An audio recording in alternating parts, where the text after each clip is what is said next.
going on, ladies and gentlemen? Isn't that a great spot here? We've got Siurana, the rock formations of Siurana here in the background. Wonderful day today. I mean, yeah, not so wonderful from a weather perspective, quite cloudy, but kind of nice for a rest day, you know. Just I wanted to use this little opportunity to make another Real Talk episode. Man, I can tell you, I'm missing the Real Talk format, you know, just talking some stuff without a lot of jump cuts, without a lot of editing effort, and I can sort of freestyle a video like that. I love it actually. And I thought the topic of this Real Talk is gonna be this very platform here on which you are watching this video here right now probably, which is called YouTube. And the reason why I came up with this topic is because actually 2 months ago I had my 2-year anniversary on YouTube. I think I posted my first YouTube video. I released it on the 10th of January in 2016. I think it was an ascent of some route in Magalev actually, from a recent Spain trip, and that's actually right around the corner here, 30 car meters, car minutes in this direction somewhere. There should be Magalev.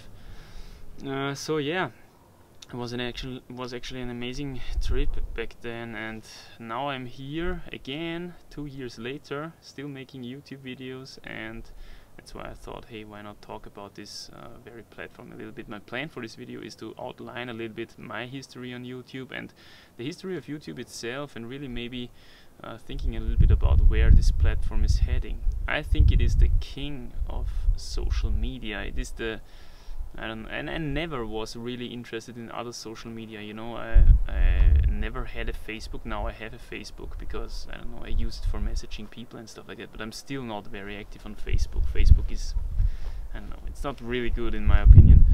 And I have also an Instagram account because I like to work with visuals, you know. I like to do video and I like to do photo stuff. So yeah, on Instagram you can basically view the photos that I do, which are not very spectacular so far, I have to admit, but you know, I'm just playing around with it really.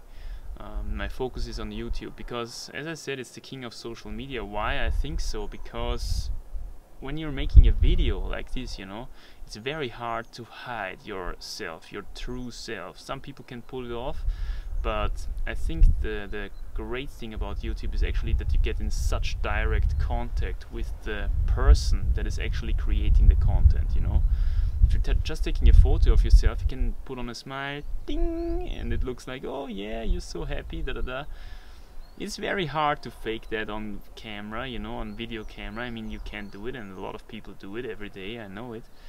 But it's a lot more direct, you know. You have to, if you want to be a manipulator on YouTube, you gotta be a lot better than like on Instagram, for example, where you just basically have to take a photo of yourself. But that's another story.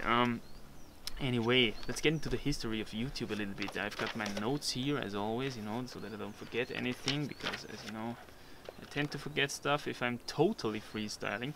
YouTube was created in 2005, alright? So that's about 13 years ago. That's not a lot of time actually, if you think about it. 13 years. It was bought by Google in 2006, 1 year later after its creation, for 1.65 billion US dollars. Alright, so they already knew, ooh, there is some potential in this site. This is actually great, and let's basically get it under our umbrella, so to say. In 2017 February, over 400 hours of content uploaded to YouTube each minute. Okay, you gotta think about that. 400 hours of content each minute, and 1 billion hours of content is watched on YouTube every day. And that was 2017, February 2017, roughly 1 year ago. So in the meantime, these numbers increased even more, as you can imagine. To this date, we fascinatingly still don't know the running costs of YouTube. It's gotta be a lot. I mean, I can only imagine the server power and the internet power, the electronical resources that they have to put to the table, bring to the table to manage 400 hours of content every minute. I mean, if you consider that nowadays, I mean, the number of hours content might not have grown so much in the recent times, okay? I mean, it probably grew, but not so much. But what increased dramatically is the quality of video. I mean, it's hard to find any creator who doesn't upload in full HD nowadays, okay? And these videos have some file size, I can tell you.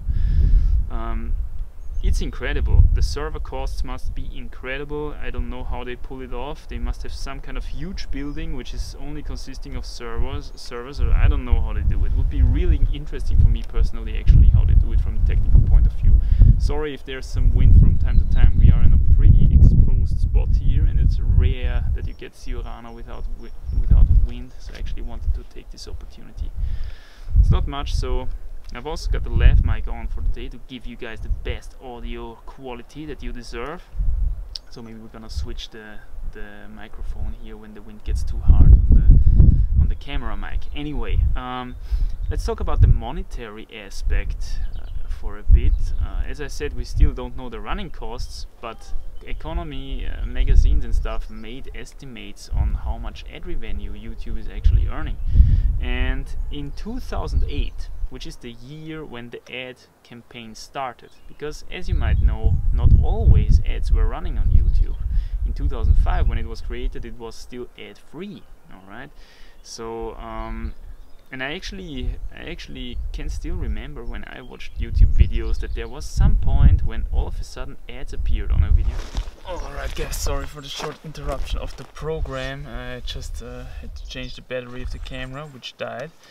And I changed also the location a little bit, because unfortunately in front there's a lot of wind actually. So yeah, trying to avoid the wind here a little bit, having a little bit of a not so nice background here unfortunately. But anyway, I was at the point where YouTube started its ad program, which was in 2008, and I still remembered how all of a sudden ads appeared in front of videos. So it's kind of interesting what is actually the monetary aspect of YouTube here. You know, we don't know the running costs, but there have been estimates on how much ad revenue YouTube is actually making in a year. In 2008, it was when the program started, it was estimated at around $200 million US, which is still only a fraction of for what price they bought the platform, you know, which is 1.65 billion US dollars, as you might remember. In 2012, however, there's some significant growth occurred. I mean, it was already estimated to be 3.7 billion US dollars in ad revenue, and in 2013, only 1 year later, it was already estimated to be 5.6 billion US dollars in ad revenue. Others say 4.7 billion US dollars, but somewhere in that range. So it's gotta be quite a lot. Thanks Wikipedia for this very trustable knowledge, of course. Anyway, this is the monetary aspect. Another question that I get a lot is, man, how do you actually earn money on YouTube? How does this work? It's very simple. Google sells advertisement space to advertisers basically. So there are these auctions, and let's say advertiser X buys 1,000 ads for like, I don't know, $10 or something. That's roughly the price, I think. Then YouTube is gonna put these ads in front of your videos, and you get a share of these $10 for the 1,000 ads that they bought. And this share for you as a YouTube creator is 55%. YouTube takes 45% of the ad revenue. So yeah, I mean, it's quite of a decent deal, I would say. YouTube doesn't have a lot of work with that, you know. The creator has to do everything, make the video, you know, edit it, upload it, publish it, and all that kind of stuff. YouTube just basically provides the platform, which in itself, as we can imagine, should be quite a costly thing when you think about all the server space and stuff like that. So rumors are saying that the platform is actually still not writing positive numbers. I don't know where I heard that on the internet, but in some kind of video or in some kind of, I don't know, wrap up about YouTube, I might have heard that. So don't quote me on that, please, but I've heard that although they gotta make a shit ton of ad revenue at this moment, they're still not in positive numbers. But who knows? Yeah, nobody really knows. Anyway, that's the monetary aspect of it. what is my history on YouTube? I started watching videos back in 2007 or something like that, when I was like 17 years old or 16 years old or something. I can remember I was really into tricking content, you know, all these backflip dudes and posting videos about their tricking and stuff like that. Was also really into Shaolin Kung Fu back then, not so much into climbing still. And of course with time that changed. I discovered climbing and I watched a lot of climbing videos as well. I was really interested in nutrition and health as well, so I watched a lot of nutrition channels, a lot of vegan channels as well, of course. And there was actually one guy in this vegan crew, Durian Rider. This is actually one of the biggest influencers who got me on YouTube, you know, because he would always make these provocative videos. Where are your YouTube videos, you know, to prove me wrong, so to say. While you're just sitting there and watching my content. And, you know, I thought one day, man, he's right. Why not make YouTube videos myself? And that's when I stepped from the viewer basically only to the creator and viewer. And it was really enlightening experience, I would say, to see how it all works, you know, behind the scenes and stuff like that. It's definitely not for everyone, that I can say. You basically, the first requirement is that you don't give a shit about what people think about you, and I know that a lot of people have problems with that, and I myself am still not completely immune to that. But in the meantime, you know, when you get the routine a little bit down and you do this for a longer time, then it can be dealt quite well, I think, actually. But anyway, that's another subject. So yeah, that's when I started making YouTube videos myself, and now it's already 2 years in, and yeah, I definitely don't regret it, I have to say. I definitely will keep going, at least for now. And yeah, the thing is, what I want to say actually about YouTube is an awesome tool. And if you're very naive, you can actually really get into the belief that YouTube is gonna save humanity at some point, because, you know, there's all this knowledge on YouTube, like how to, you know, prevent this disease, prevent that disease with nutrition, how nutrition actually influences health and stuff like that, and what impact you have on the environment and all that kind of stuff. You know, I think you know what I want to say. There is so much information out there. You want to study? There's actual Harvard lectures uploaded to YouTube, so you can study psychology with Harvard lectures on YouTube if that's what you want. You can learn how to make a drawer, you know, carpentry. You can learn how to craft a bow, how to craft a knife. You can learn how to there is almost nothing that you cannot learn on YouTube. You can follow people, follow their experiences, and learn from their mistakes, you know. A lot of people are actually very openly about their mistakes and stuff. So it really makes you believe that, wow, with this tool, it's actually almost too good to be true, right? We could actually overcome a lot of bad things in this world, and, you know, by just sharing so much information, because information is so accessible now. But of course, the truth is that also on YouTube, by far the most time is spent with bullshit, with entertainment bullshit, you know, which doesn't really matter, you know, all these Logan Pauls and rice gums and, you know, people like this. I actually made a funny calculation here, you know. They get 5 million views on every video, posting a video every day. So let's assume 1/3 of the people actually watch the whole video. Respectively, all of the people watch 1/3 of the video. That would make 3.33 minutes times 5 million. That's 16,650,000 minutes. That is 277,500 hours. That's 11,562.5 days. And that's 31.7 years. So we can see that each single one of these videos is actually wasting 31.7 years of lifetime. The thing that I want to make clear with this little calculation here is, be very careful where you spend your time on YouTube. I mean, be very careful to whom you give your attention. Attention is a very valuable thing on YouTube for us creators, because we as creators want you to give your attention to us, okay? So it's essentially an attention competition. I mean, I'm not so much into this whole thing, you know. You can watch my stuff if you want. I don't say, come on, yeah, I've got the best stuff, blah, blah, blah, blah. No, you can come and watch it if you want, but as you guys know, there is a lot of artificial YouTube drama created on YouTube just to, you know, attract the attention of the viewers, of the audience, and essentially for nothing, you know, for bullshit. So be very aware where you put your attention to on YouTube, where you spend your time, because you don't want to waste your time, okay? Go onto a channel which can teach you something, where you can learn something, which is productive, which is positive, which helps you improve yourself, you know. YouTube is such a great tool for self-improvement, I think. And yeah, that's what you should use it for. Also, another thing, in case you have kids maybe, it's very important that you take a look at what your kids are actually watching on YouTube, because all of these bigger channels, you know, these bigger bullshit entertainment channels, they target very much a very young audience, and they of course have some thoughts in the back of their head while doing that, because the youngest audiences are actually the ones on which they can make a lot of money very easily, okay? Because you get only paid on YouTube if you see the ad, for example. If you use an ad blocker, then you won't see an ad on YouTube, which means that the creator gets no money for it.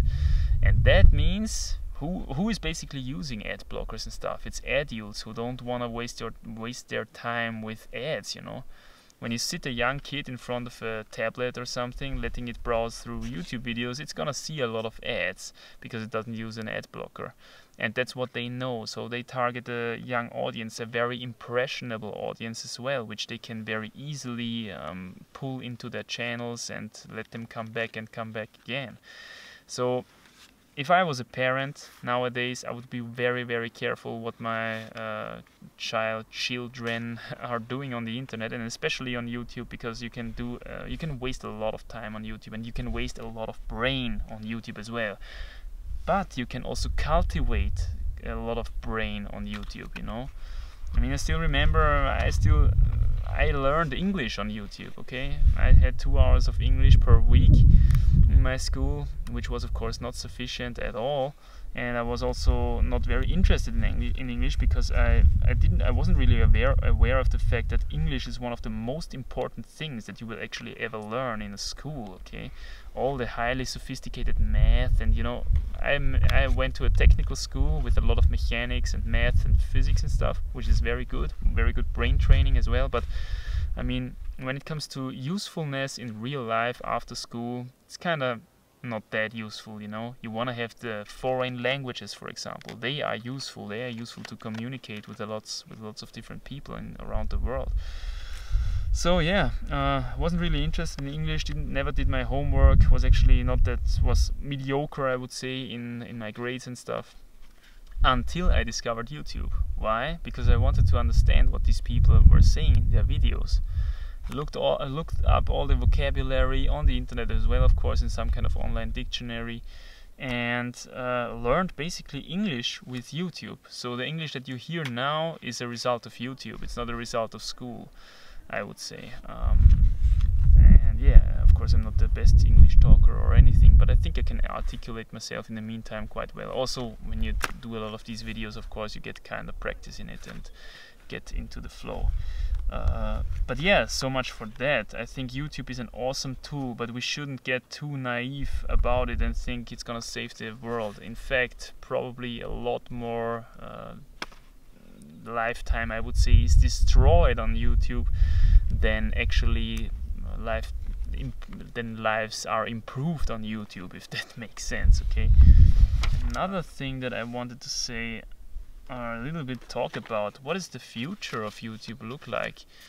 YouTube is in a very, I would say, interesting position at the moment, because you know, it's a very, very dangerous competitor to the, I would say, legacy media. Okay, what we can call the legacy media. What is that? The media which were in power up until now, up until the internet became really strong. Okay, which is newspapers, radio, television, basically. So now I think already, I mean, with the young audience, it's definitely true that they spend already more time on the internet, more time on YouTube, watching YouTube videos than spending time watching TV. And of course the legacy media knows that. Okay, YouTube is basically sucking up the audience of the legacy media, which only earn money with advertisements as well, as you know, especially television, where you see advertisement in front of shows and in between I don't know, news channels and stuff like that. Okay, they earn money with advertisement as well. And YouTube is, you know, at this moment growing so rapidly and representing such a big threat to them that they somehow will try probably to I don't know, make it harder for creators to create YouTube videos, you know. And we already see this with all this kind of apocalypse things, you know, where essentially advertisers decided to all of a sudden not post any, all of a sudden did not want to sponsor, so to say, any not politically correct content or anything like that. You know, they didn't want to be shown in front of politically incorrect content. You still can, of course, upload politically incorrect content to YouTube, but you will have a very hard time monetizing that stuff, you know, because it's getting slowly a little bit more censored, this platform. Okay, we are experiencing here these apocalypses, which are basically a result of this, is a symptom of this, basically. You have to realize that 5 years ago, 10 years ago, you could swear on YouTube. Man, there were YouTubers with the most horrific languages on YouTube, you know, slamming out their swears all the time, getting fully monetized, no problem at all. Now, if you say the F word in a YouTube video, it's a very high chance that an AI, an artificial intelligence algorithm, picks up the word and demonetizes your video instantly because you have a swear word in your video. So that's the kind of the direction where this platform is heading, and that's actually quite concerning, because at some point, and this is actually already the case, it will impact free speech, which is one of the greatest strengths actually of this platform.